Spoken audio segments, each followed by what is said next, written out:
Gordon Ramsay has mastered the art of reality TV. He completely redefined the genre with Kitchen Nightmares US, and since then has created some of the most rewatchable trash TV that we all still consume, even over a decade later. It's the perfect combination of everything we all love: fighting, torture, poison, true love, transformations, miracles, you name it, it probably has it to some extent. But just because it has it doesn't mean he does it well. The typical structure in the show usually goes something like this. Gordon shows up, the ladies swoon over him. The older ones make it awkwardly obvious, and the young ones are shy beyond belief. And as he tastes the food, a server will provide him with all the goss. Then Gordon confronts the chef or owner and, while insulting them, tries to appeal to them through their hopeful love of food. This doesn't always work.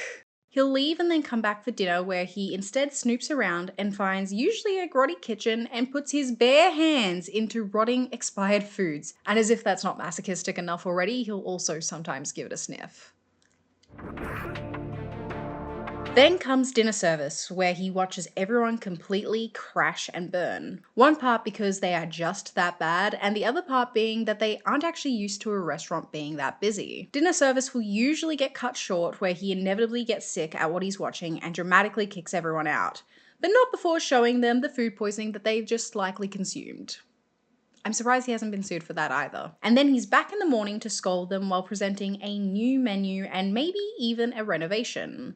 All of this is meant to lead to a better dinner service, which then allows Gordon to do a fun little recap jig and disappear into the night touting a job well done. And that is pretty much the formula of Kitchen Nightmares. Obviously, there is always little bits of filler that add to it and make it more fun and perfect, but something that they don't perfect are the makeovers. Now, I know Gordon's main focus is obviously food, because when people go to a restaurant, they're there for food. But in saying that, Gordon often also does makeovers for most of his episodes, so you would think that he would be there to help build the restaurateur's style and vibe into something that's marketable and safe, but this isn't always what happens. Instead of building upon what is already there, a lot of the time he will get his team to gut and remodel in something that now reminds me of those mass-built first-time homes. It's corporate, grey, basic, and sometimes worse than the original look. But why would he do this? Well, from a designer's perspective, he has tried to make spaces easier to clean, easier to move around and walk, streamline the feel, and welcome in new customers who may have felt the space looked run down before. Having this simpler design style also makes economical sense as well. Most places were on the brink of ruins, so it doesn't make sense to financially inject so much money into a makeover that may only last a few months, or even less. In fact, out of the original series, which went from 2007 to 2014, out of the 77 restaurants, only 15 were still open in 2020. But now, it's a little hard to tell. If you asked ChatGPT like I did, it told me that there was still 25 restaurants open. However, if you're wanting the original owners still to be in place, that number could be as low as 5 to 8 restaurants still open today. So I understand why he didn't want to go ahead and financially invest in something that was likely going to close. But some of these renovations were just bad. Barefoot Bob's had a laid-back beach shack feel. Perfect for a small town, but once Gordon came through, he turned it into a nondescript coastal bistro that lost its original voice. I think the look is a terrible change. Look around at the restaurant, I don't see Barefoot Bob's. Now you walk in, you think you're at some hoity-toity little yacht club. It's the complete opposite of who we are. Classic American went from a cozy, almost Cracker Barrel country style to fast food restaurant corporate decor. Even Miss Jean's, which was in dire need of a makeover, went from a soul food restaurant with bad decor to a grey box with white tree decals. That doesn't scream soul to me. Let me know if I'm wrong down below. But there is one episode that I think really stands out as just one of the saddest and most unreasonable changes Ramsay ever did. I think in this episode, for some reason, Ramsay really did not like these owners and so decided that he wanted to set fire to everything they owned. Literally, this restaurant was Flamingo's, a Florida-inspired restaurant in New Jersey. Honestly, I never even knew that Florida-inspired was a thing, but I can certainly imagine it being like Outback Steakhouse, but instead of crocodiles, it has alligators. just coming from an Aussie. Our owners are Bill and Adele, some former retirees who previously ran some very successful restaurants, but came back into it to feel a sense of purpose. He also meets their daughter Cheryl, who's responsible for the branding of the restaurant. Florida-mangoes. Flamingos. Gordon absolutely hates the decor with a fiery passion. He doesn't understand why they would theme something from another state. Who designed it? My daughter decorated it. Amazing. How drunk was she when she put the final sketches together? I'm going to break down the style in just a bit, but Gordon absolutely despises this decor, and he's not too impressed by the food either. Dinner service comes around and it's a mess. The kitchen isn't prepared or used to the full house, and Bill is waddling around trying his best to keep up. The show frames him as a tired old man, and his wife and daughter are taking advantage of him and not allowing him to retire. So Gordon plans for the second dinner service to feature some new items to go against the old: meatloaf and chicken jubilee. Adele isn't happy, but the kitchen service is a success, allowing the kitchen to keep up and not overwork Bill. And this is usually where the show would end. Gordon has fixed up the main problem, which was the food, and he'll disappear into the night. But in this occasion, he decided he wanted to make an example of a cartoon alligator. Usually in the show, the redesign would happen between the first and second dinner service. It's done this way so everything is perfect for the end of the show. But instead we get a third dinner service to follow this renovation. This renovation is one of the only one of its kind in Kitchen Nightmares history. Usually it's done in the middle of the night with little staff participation, but this time Gordon gets all the staff to throw Flamingo's decor into a truck and sets fire to it. When I first watched this episode, I thought it must have been so traumatizing for the owners. They are literally watching their legacy turn to a crisp. And as if you could think that nothing could get worse than that, you haven't seen the redesign. This is more inviting to go to than it was before.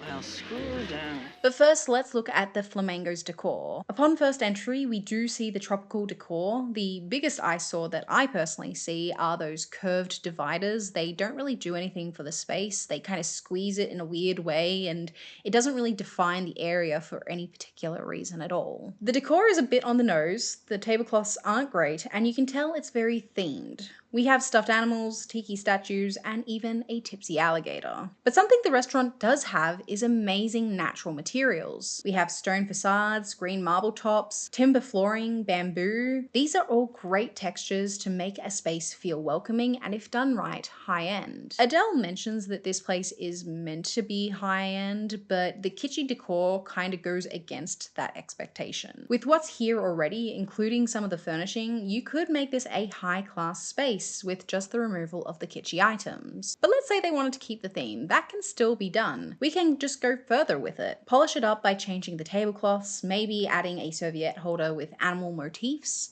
We could lean into the theme and refine it at the same time. This is the great thing about design, we can turn your surroundings into an experience. But after that fiery scene that we just watched, I think we can all assume that Gordon wanted to help make this space into a high-end restaurant. Right? To be quite frank, I think this is one of the worst makeovers Kitchen Nightmares has ever done. Gone is the warm color palette and themed items, and in its place, something boring, stale, and soulless. Even the sign outside doesn't even work. The junction is so basic. I like the idea, but it's a name that you could easily forget. The purple chosen goes against the exterior colors. It just clashes. Inside, something good is that they did remove those curved dividers, but we now have giant white boxes instead of those subtle curved pillars. There's diner-styled seating that looks out of place. They even replaced the pineapple lighting with something nondescript. And now all that beautiful natural material looks out of place against the stark redesign. Adele also hates the color blue, and all of the decor is blue. This actually really reminds me of some of the home renovation shows where they would explicitly go against the homeowner's wish, especially with color choices. So I do wonder if they pulled it from that handbook and just did the same thing here. It's important to note that the decor surely did not play that much of an impact in this particular episode. As someone that is from Melbourne, Australia, we are the coffee capital of the world.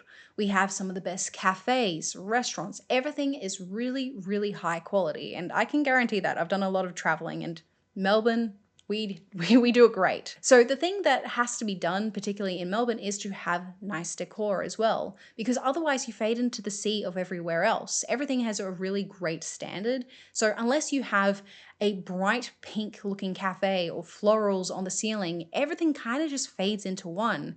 And that is the one good thing about having a themed decor.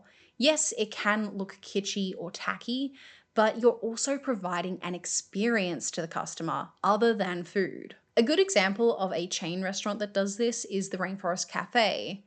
You are there for the food, obviously, but you're also there for the experience that's happening around you. This is something that Gordon actually gets wrong in this and a few other episodes. Instead of leading into the quirks or themes of the restaurant has, he strips it back and makes it a soulless corporate box. And I think Gordon is smart enough to know, and maybe even does this intentionally. I believe he intentionally did it here to break Adele's connection and spirit to flamingos. He may have streamlined the look and made it easier to get around, but he also removed the thing that made flamingos unique. So if they do go back to bad service or bad food, they don't have anything that saves them anymore. They don't have this themed idea that people will just go to for the sake of having something more fun as an experience. They'll just go, oh, it's the same restaurant as all the other 50 restaurants with the bland decor style. Although there are some really good and well-needed transformations, I'm glad his newer seasons show a real design team and the overall style seems to be improving. Personally, I think Gordon should just stick to the drama around the restaurant. Skank. Unless he genuinely wants to give a proper makeover to a space that he sees succeeding. Gordon has done so much to inspire people to get into the kitchen. I know he's the reason why I know how to scramble eggs and cut down a chook. Not blindly though. Feel the breastbone down the middle. Come through the wishbone. Gordon has done a lot to inspire people with food, but his designs are lackluster at best. If he really wanted to help a restaurant, he either needs to be willing to put in more finances to do a proper reno and carve out more time, or he has to lean in and go with what is already there and just refine it just a little bit. I know we expect big transformations for TV, but when a real business is on the line, I much prefer the episodes where he fixes up the kitchen or gifts new cookware. You know that it's actually going to help, but what do you guys think? Do you think Gordon was in the right or the wrong for burning down this business's entire legacy? Let me know in the comments below, and I'll see you in the next design adventure.